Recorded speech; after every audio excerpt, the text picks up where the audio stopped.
Oxirgi o'qigan kitobingiz qaysi?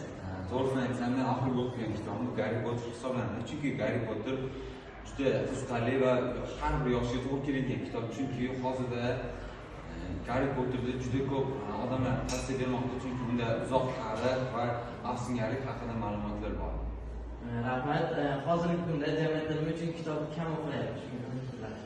Hozirga kelib o'quvchilarning saviyasi tushib ketgani, ya'ni ularda asosan ChatGPT yoki Gemini'ga bog'lanib qolgani sababli ular kitobdan foydalanmayapti. Ular esa uni kelajakdagi fikrlash doirasi pasayishiga olib keladi. Chunki hozirga kelib ko'p odamlar bir tarafdan qaraganimizda onlayn ham kitob o'qishyapti, lekin kitobga qaraganda ularning video yoki reelslar tomosha qilib ularning vaqtini o'tkazmoqda. Shuning uchun hozirda kitob o'qish saviyasi tushib ketmoqda.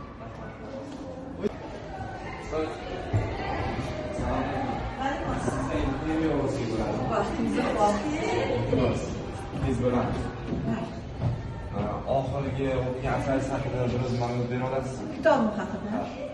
Oxirgi o'qigan kitobim Colin McCloud, avstraliyalik yozuvchi. Rus tilida Поющие в Терновнике degan kitob. Unda ozroq bizga tushuncha bera olasizmi? Shu kitob haqida, ma'nosi mazmuni haqida. Yaxshi.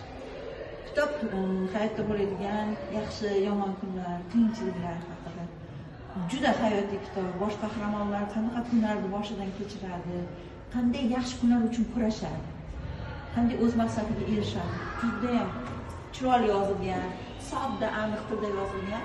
Yoshlar o'qisa foydali bo'lardi. Yaxshi kitob. Juda katta taassurot qoldirgan menga. Siz nima deb o'ylaysiz? Jamiyatimizda nega odamlar kam kitob o'qiydi? Kitob o'qiydigan odamlar kamaydi. Kitob o'qish oiladan boshlanadi. Agar seni uyingda kutubxona bo'lsa, katta bo'lishi shart emas. Chiqib bir joy kitob tursa, ota-onalarning kechqurunlarda, kechqurunlarda dam oladigan kitob o'qisa, o'shanga qarab farzandlarni o'sha bilintiradi. O'tirib gapirib bersa, mana shunaqa kitob o'qidim, bolalar ham o'qigan. Mana shunaqa narsa kitob o'qish. Unga nima desam, o'rgatib bo'lmaydi. Insonni o'zida bo'lish kerak. Boshidan bo'lish kerak. Rahmat sizga. Aynan, shunday omadlaring bersin, kitob o'qinglar. Assalomu alaykum. Assalom. 9-chi asrda o'quvchisi javob o'rtayapman. Sizdan intervyu olmoqchiman. Osonmi? Yaxshi, bemalol. Qanaqa masalada intervyu? Oxirgi o'qigan kitobingizni kitob o'qidingiz.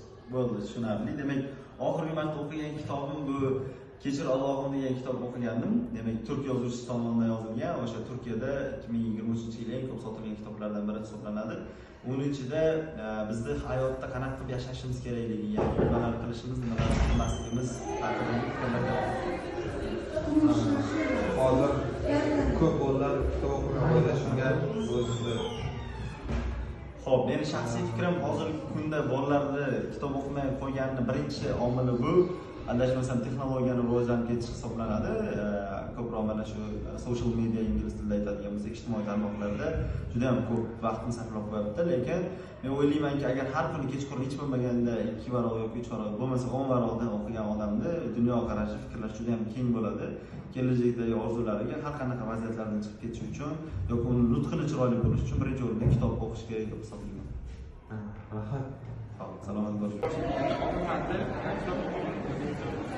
Oxirgi marta 2 orasida o'qidim.